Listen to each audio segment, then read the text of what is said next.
Terkait dengan masalah PMK ataupun penyakit mulut dan kuku itu, kalau sapi Bima tidak ada pengaruhnya. Karena kenapa? Sapi Bima itu sudah diperiksa dan sudah divaksin oleh dinas juga di Kabupaten Bima. Jadi kita tetap menjaga kualitas dan kesehatan hewan itu. Tidak ada, sehat-sehat semua ya? Sehat semua. Oke, ukuran sapinya sendiri kan tadi untuk kisaran berapa kilo tadi? Ukuran dari ukuran timbang, Ya. dari yang 200 sampai 500. Halo Sobat Inspirasi, kembali lagi bersama kami SCPD Channel yang tidak pernah bosan untuk mengulik kisah dan cerita yang menarik dan tentunya mengandung nilai inspirasi untuk disajikan kepada Sobat Inspirasi sekalian. Setelah beberapa hari lalu tim kami turun dan meliput langsung ke lokasi kandang sapi asal Bima yang berlokasi di Kota Tangerang. Kali ini kami akan mencoba mengangkat materi yang sama dengan lokasi kandang sapi yang berbeda, yaitu di Kota Depok, Jawa Barat, atau tepatnya di Grand Depok City. Kami akan mencari tahu bagaimana kondisi sapi-sapi asal Bima, bagaimana tingkat kepercayaan masyarakat untuk membeli sapi di saat isu penyakit mulut dan kuku merebak, dan bagaimana pula kendala yang dihadapi oleh para petani atau peternak yang membawa sapinya ke Jakarta dan sekitarnya, serta apa harapan mereka ke depannya. Saksikan hasil liputan kami selengkapnya dalam tayangan berikut ini. Bismillahirrahmanirrahim. Assalamualaikum warahmatullahi wabarakatuh. Para pemirsa yang budiman, nama saya Furkon dari Desa Sangiang, Kecamatan Wirang, Kabupaten Bima. Saya sudah lama berdomisili di Kota Depok. Ya, teman-teman semua, nama kandang kita ini adalah Kompak, ya, komunitas pengajak penyedia hewan kurban. Jadi untuk masyarakat atau teman-teman petani yang masuk di kandang ini, itu rata-rata dari Bima semua. Awal mula kami bisa bertemu dengan mereka ini, itu dimulai dari pada saat kasus tahun lalu, pada saat kasus penipuan itu. Dari rasa empati itulah kemudian yang mendorong saya, kebetulan kemarin saya pulang penelitian disertasi saya, akhirnya saya silaturahmi dan kita berdiskusi. Kebetulan mereka ini sangat resah dan sangat was-was karena kasus tahun lalu. Jangan sampai mereka terulang. Akhirnya saya coba meyakinkan kepada mereka bahwa salah satu penyebab penipuan tahun lalu itu adalah orang terlalu percaya kepada orang. Sapi dibawa keluar tetapi uang tidak hanya DP. Nah, untuk itu di kandang kami berkomitmen bahwa tidak boleh sapi keluar kalau kemudian tidak ada uang cash atau lunas. Itu yang komitmen, sehingga alhamdulillah beliau mau untuk datang ke sini. Oke Bang, ceritakan jumlah sapi yang saat ini mampu dihadirkan oleh komunitas Abang berapa banyak? Ini terus terang yang mampu kami hadirkan untuk saat ini baru 30 ekor sapi dengan bobot mulai dari dengan bobot mulai dari 150 kilo sampai 400 kilo. 30 ekor. Target harusnya ekor. berapa? Target itu 100 itu Oke. kan. Cuman kemarin terus terang karena ini status PMK, Ya. kemudian di sana juga terjadi, mohon maaf ya, terjadi perdebatan bahkan hampir berujung kepada gesekan karena kuota yang terbatas, sehingga yang seharusnya target di kami ini 100 itu baru 30 ekor yang baru tersedia. Tapi saya tidak tahu di sana karena masih dalam proses perjalanan. Tapi yang jelas para petani sampai hari ini sangat merasa dirugikan karena masih banyak sapi yang belum bisa datang. Karena mulai dari Jawa Timur yang ditutup, kemudian terbatasnya kuota sapi dari untuk tol laut dan kapal, sehingga masih banyak sapi-sapi yang dari Bima khususnya yang belum bisa datang ke Jakarta. Baik, PMK memang sedang merebak saat ini di hampir seluruh wilayah Indonesia dan beberapa daerah malah memblokir keluar dan masuknya sapi. Nah, khusus sapi dari Bima, bagaimana Abang meyakinkan sapi yang datang ini bebas dari PMK? Iya, mohon maaf, terima kasih. Kita sebelum keluar itu ada namanya di karantina selama 3 hari oleh balai karantina yang ada di Sumbawa dan Bima. Nah, di proses karantina itu seluruh sapi-sapi itu di balai karantina itu ada dinas pertanian dan dinas peternakan. Semua sapi-sapi itu dicek mulai dari cek darah, kemudian cek postur tubuh dan lain sebagainya, sehingga keluar ada surat yang dikeluarkan oleh dinas pertanian yang itu yang menyatakan bahwa sapi-sapi yang keluar ini itu lulus dari penyakit bebas itu, PMK, bebas ya? PMK. Okay. Sehingga terus terang sapi-sapi yang datang ke sini alhamdulillah sejauh ini itu dinyatakan sehat, tidak terindikasi satupun. Kebetulan juga terus terang kami dari tim Kompak sudah menyediakan khusus, ada Menteri Kesehatan, Menteri Kehewanan khusus yang kita bawa langsung dari Bima, itu yang untuk betul-betul menjaga, melihat, memantau perkembangan hewan yang ada, sapi yang ada di kandang sapi kami. Baik, artinya para pembeli atau calon pembeli yang ingin membeli sapi sudah nggak perlu meragukan lagi begitu mengenai kesehatannya ya. Bang, ya. Bahkan Lalu kita kasih khusus surat khusus. Ini semua panjang ini Bang, mulai dari Balai Karantina, Dinas Pertanian, Dinas Peternakan, semua udah lengkap di sini Mas. baik. Ya. Oke, nah terkait masih penyakit yang sama, akhirnya kan memang terkendala di dalam distribusi mungkin Bang ya. Ya. Apa kendala yang dihadapi oleh komunitas Abang dalam menghadirkan sapi ke sini? Yang pertama begini Bang, awalnya sapi ini seharusnya startnya itu tanggal 25 Mei. Tapi lagi-lagi di situ karena jumlah sapi dari Bima itu banyak, kemudian persaingan antara CV dan ekspedisi di sana itu berebut. Sedangkan kapal yang dihadirkan itu cuman satu, itu pun batasan muatannya 500. Di satu sisi tronton tidak bisa lewat pada saat itu. Sehingga terjadi perdebatan, terjadi dialog, dan sampai ada yang sempat chaos juga. Hanya keluar keputusan dari Dirjen Perhubungan Darat membolehkan untuk tronton lewat Banyuwangi dan Surabaya. Dan itu pun terbatas. Kalau nggak salah sampai tanggal 12 kemarin itu pun sudah dibatasi. Nah, begitu pun di kapal. Di kapal pun satu CV itu, orang yang punya CV hanya dibatasi sampai 20 sampai 40 ekor. Sedangkan jumlah sapi Bima itu target tahun ini 17.000. Ini juga yang mohon maaf mungkin bisa didengar juga oleh pemerintah, khususnya pemerintah Republik Indonesia. Kalau di tahun ini kami setiap tahun mengalami kesulitan terkait dengan armada. Nah, ini yang harus diperhatikan. Pada sumber potensi terbanyak di Bima ini, kalau kita lihat tiap tahun itu ada pada sapi, karena hampir 17.000-an itu kan. 17.000 target tahun ini.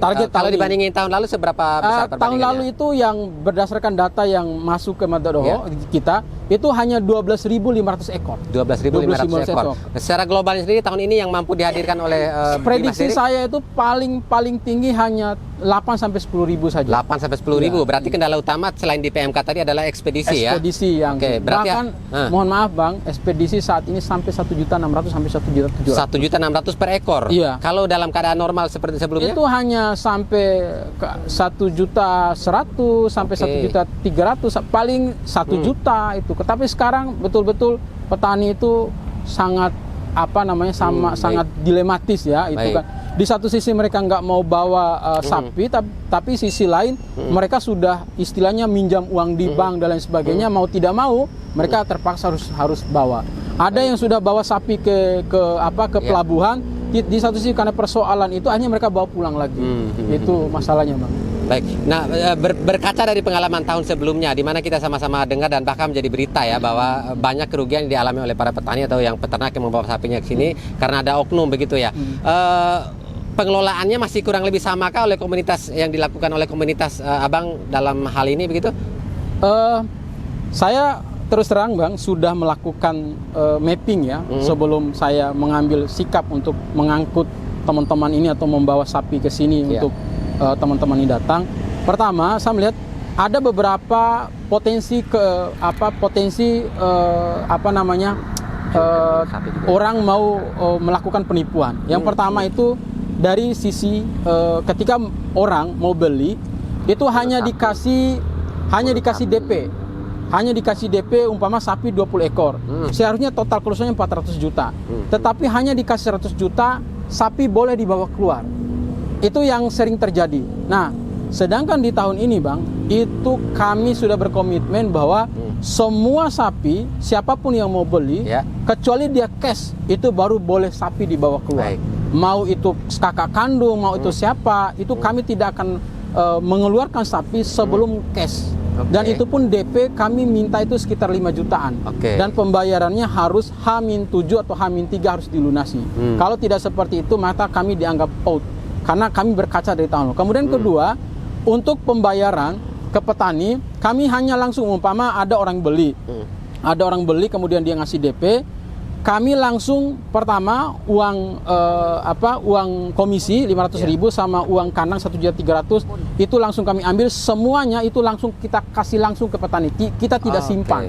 Karena kasus yang sering terjadi juga, mohon maaf mungkin ada oknum Yang semua numpuk uang petani, tiba-tiba dibawa kabur. Iya. Nah, ini yang kami jaga. Kami ingin menjaga pertama karena para petani ini kan orang-orang yang sudah berjuang untuk keluarga. Kami juga harus menyediakan pelayanan yang terbaik, yang bermanfaat untuk para petani. Baik, artinya ada kemudahan bagi petani Ya, dan mereka ada juga kemudahan. yakin melepaskan sapinya kepada Ya. koordinator ataupun orang yang bisa hadir ke sini begitu ya. Penjualan sendiri bagaimana, ada kendala apa enggak nih? Untuk penjualan sejauh ini, alhamdulillah. Oke. Belum ada kendala yang terlalu besar. Cuman memang setiap orang yang datang pasti menanyakan terkait dengan PMK itu, ya, sehingga kami tunjukkan dengan Oke. surat ini dan kami jelaskan. Kemudian kedua, untuk ini alhamdulillah sudah ada sekitar 6 sampai 7 ekor. Oke, Bahkan sudah ada yang sudah melihat. Tinggal nanti mereka datang untuk DP dan lain Oke, sebagainya. kalau di presentasi yang sampai saat ini udah berapa persen yang laku? Ini alhamdulillah sudah 6 ekor. Oke, 6 ekor dari 30 Ya, 6 stok yang ekor. ada ya. 30. Nama saya atas nama Lukman alias Pak Luken. Ya. Assalamualaikum warahmatullahi wabarakatuh. Di sini abang ngurus kandang ya? Ya, ngurus kandang. Oke, saya mau tanya, setelah sapinya tiba di sini, kondisi mereka kan perlu dijaga nih, stabilitas berat badan, terus makanan harus tercukupi begitu. Iya. Pengadaan makanan sendiri untuk makanan sapi, abang bagaimana mengadakannya? Ya, kita ambil rumput itu sekitar lokasinya sekitar ya 500 meter. Ya. Oleh sebab itu Berapa? kita pakai mobil. Ya, bentuk perawatan kami di Ya. sini adalah seluruh petani sapi di sini makannya teratur, Pak. Oke. Ya, teraturnya adalah 4 kali makan. Ya, 4 kali makannya jam 10, jam 12, jam 4, jam 9 malam. Baik. Ya, kenapa kita harus mengadakan itu 4 kali makan? Karena biar teratur cara kesehatannya. Baik. Untuk penjagaan sapinya sendiri dari tingkat keamanan bagaimana? Ya, tingkat keamanan kita bergilir. Bergilir ya? Iya. Ada gangguan dari Tidak ada orang-orang sama lokal sekali. begitu? Perizinan tempat segala macam udah mendapatkan restu Sudah dari dari pemilik lahan ya? Lahan. Oke, artinya tidak ada komplain begitu ya? Tidak ada sama sekali. Oke. Nah, kalau selama ada di sini ada kendala nggak yang Bapak hadapi? Misalkan sapinya sakit atau mati begitu? Tidak ada. Tidak ada. Iya. Karena memang dari awalnya sapinya dalam kondisi sehat ya. Kondisi sehat. Oke, Bang, selaku orang yang memang bergiat secara langsung di dalam dunia persapian begitu ya. Melihat dari kendala masalah yang lalu ya atau tahun lalu sampai saat ini, tentunya banyak hal yang dirasakan oleh para petani khususnya peternak sapi begitu ya. Kira-kira masukan apa yang perlu Abang sampaikan kepada pemerintah yang terkait begitu? Ya, kami pun juga sebagai petani sapi di Bima hari ini, ya karena tidak pernah dilirik sama sekali, ya mohon izin kepada Presiden Jokowi, ya tolong perhatikan petani sapi di Bima. Oke. Kami mohon sekali lagi kepada Presiden Jokowi hari ini, tolong diperhatikan pada petani sapi di Bima. Kami adalah menyampaikan hari ini adalah aspirasi rakyat. Di dalam proses pengadaan sapi maupun pada saat tiba di sini untuk dilakukan proses penjualan kepada konsumen, kira-kira ada kendala apa yang mungkin Abang rasakan selaku koordinator atau mungkin yang mengetahui kawan-kawan yang punya giat untuk berjualan di sini Ya. begitu? Sekali lagi, para pemirsa dan masyarakat yang harus kita ketahui itu sapi Bima tahun lalu itu 12.500 ekor. Kalau dikali di angka 15 juta, itu lebih kurang ada 250 miliar petani yang dihasilkan oleh petani Bima itu kembali ke Bima. Nah, namun di satu sisi ada tantangan yang harus dihadapi oleh para petani. Yang pertama, kasus penipuan tahun lalu yang harus kita waspadai, yang harus kita ingat adalah itu tidak ada yang lain, hanya saudara-saudara kita sendiri.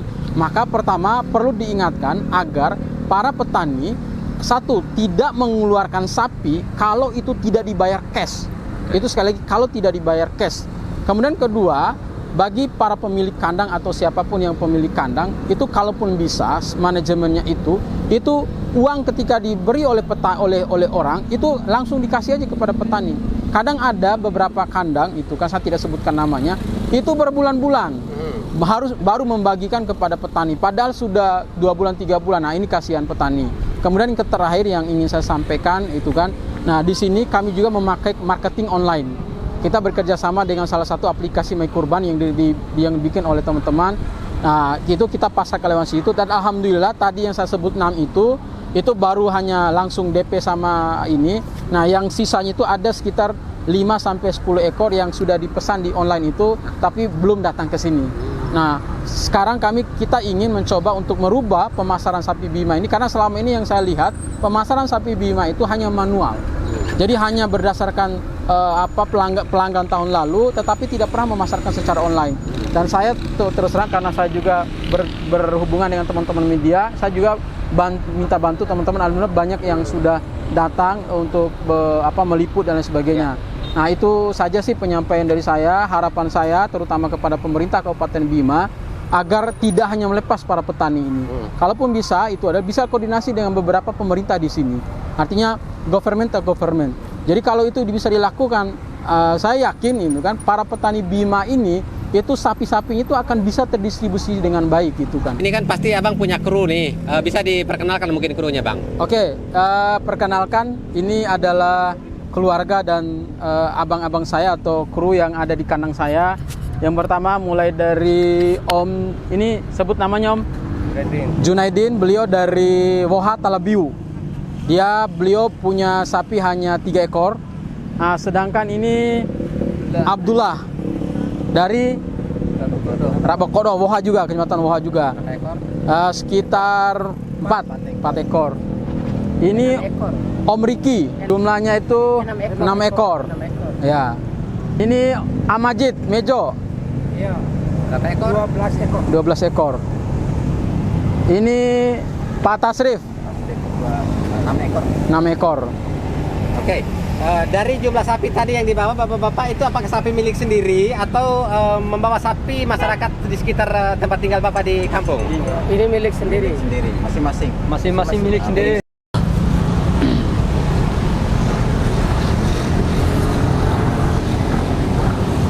Bagi masyarakat yang mau mencari atau membeli hewan kurban, silakan datang di kandang kami, yaitu di kandang kompak yang ada di Grand Depok City.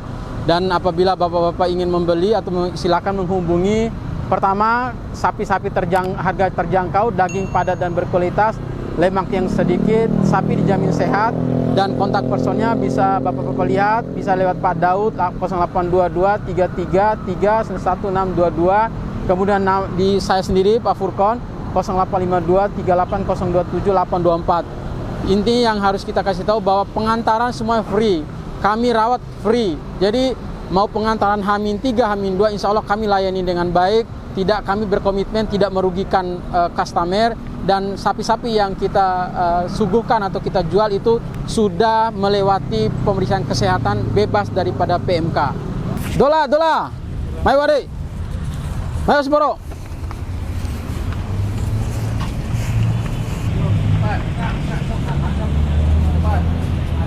Bang. Waras sembani na siya maaran ke.